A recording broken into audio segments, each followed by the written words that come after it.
My name is Franklin Hogue. I'm a criminal defense lawyer. This is my wife, Laura Hogue, and my law partner.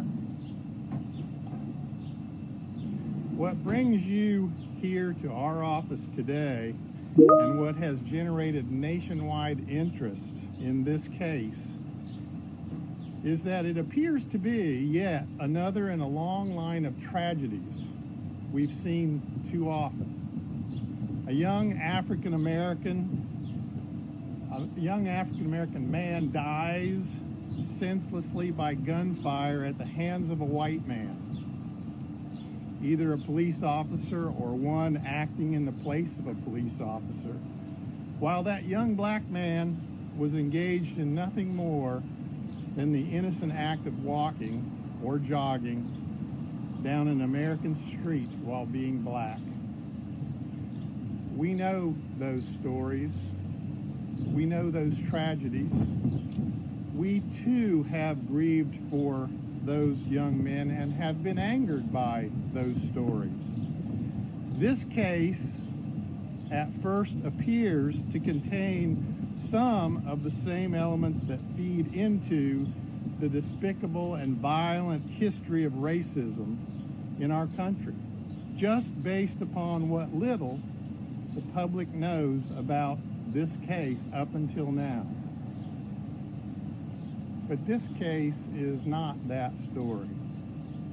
And when we bring it out in the proper venue, a court of law, at the proper time, the truth will reveal that this is not just another act of violent racism.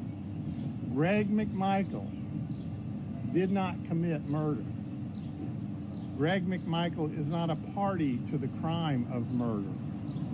This is not some sort of hate crime fueled by racism.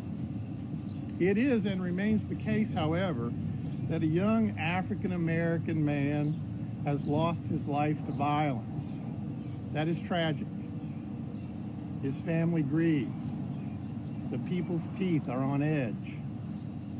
But the how and the why of it simply cannot be shoehorned into a narrative that's being told so far.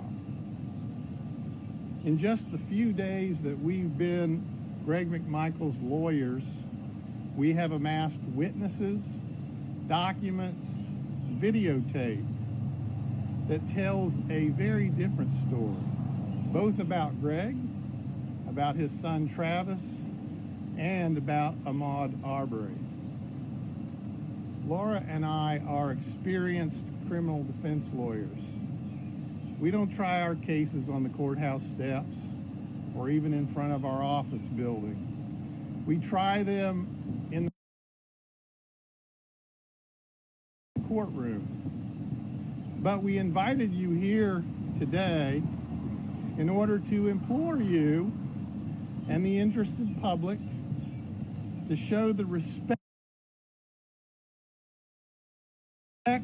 for our process of criminal law, the respect that it deserves, to allow this case to unfold in the courtroom over time until the whole truth comes out.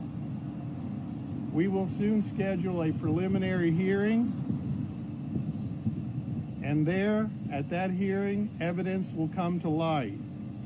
We will schedule a bond hearing, at which hearing much about Greg McMichael will come to light. Even then, however, the full story will not be told until all the witnesses have been found and interviewed, all the documents have been gathered and studied, and all the video has been watched. And then, if the current district attorney believes that either or both of the McMichaels committed crimes worthy of prosecution, then we will answer those charges in a court of law in a public trial before a jury of 12 people. We believe in our jury system. While it may not be perfect, it was a stroke of genius for our founders to have created a path to justice where anybody accused of any crime, no matter how heinous, whether rich or poor, white or black or brown, could make the government prove that case before the state can justifiably take away the liberty or even the life of the accused individual. There is no better way in the history of the world at protecting the innocent from wrongful punishment. Here in America, we provide to every person those basic rights to due process, an opportunity to have his side heard, to be represented by counsel, and to a fair trial, and to require the state to prove its case beyond a reasonable doubt in a court of law. That is what we intend to provide for Greg McMichael.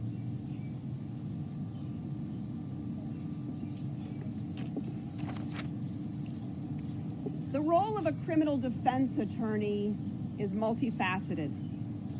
We have the honor of standing alongside the accused in any situation where he or she is charged, to advise, evaluate, and advocate for that individual. We have now represented Greg McMichael for just a few days. So we're focused on the hard and important work of identifying all the places where the evidence can be found, collecting all of that evidence, reviewing that evidence, analyzing it, and assimilating it with other evidence.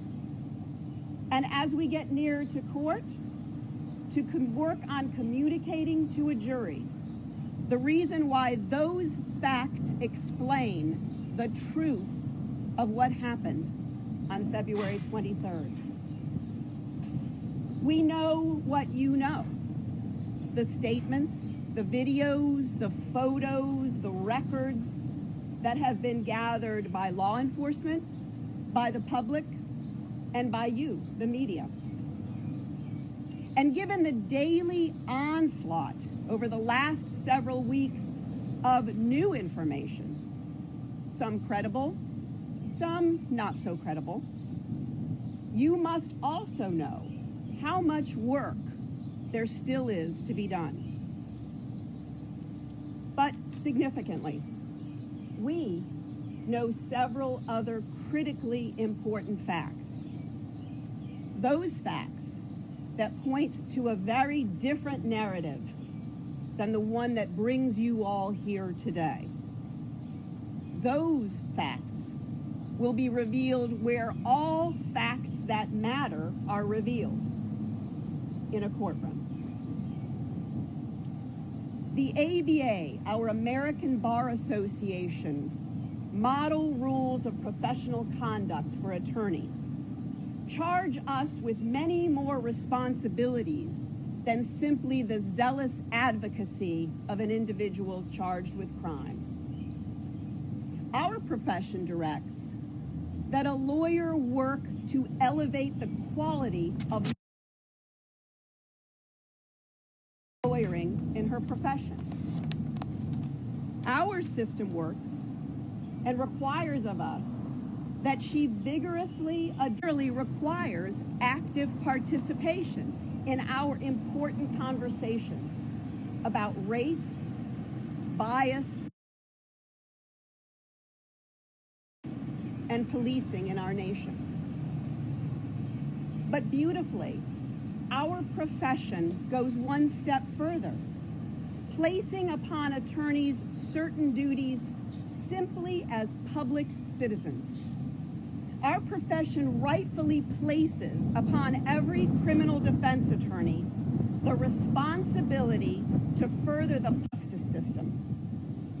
A constitutional democracy depends on the public's understanding of how all of this works in order for our system to function as it must. It has been said that it is very hard to respect and understand what a criminal defense attorney does until you or someone you love has been accused of a crime. A man has been charged. We are defending that man with pride, with zeal, and with vigor,